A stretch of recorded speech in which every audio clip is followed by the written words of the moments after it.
Join hands, understanding and using this English phrase. Hello everyone, and welcome to our English language learning channel. Today, we're going to explore a fascinating English phrase, join hands.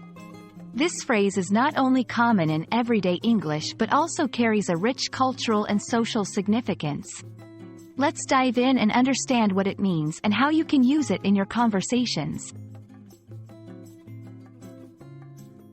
When we say, join hands, literally, it refers to the action of putting one's hand together with another person's hand. This could be during a handshake or when people hold hands in a circle. It's a physical act that symbolizes unity and cooperation. More interestingly, join hands is often used figuratively. In this sense, it means to work together, unite for a common purpose, or show solidarity. This usage is common in speeches, motivational talks, and writings that emphasize collaboration and teamwork. Let's look at some examples.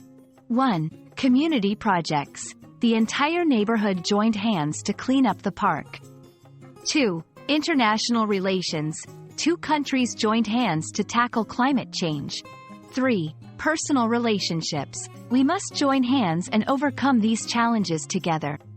These examples show how versatile and powerful the phrase can be in different contexts. Join hands also has a cultural significance. It's often associated with peace, unity, and collective effort. In many cultures, joining hands is a sign of trust and friendship. It's used in ceremonies, group activities, and moments of solidarity. Thank you for watching. Today, we learned about the phrase, join hands, both its literal and figurative meanings. Remember, language is not just about words. It's about the ideas and values they convey. We hope this video has been informative and helps you in your journey of mastering the English language. Keep practicing, and don't forget to join hands with others in your learning journey.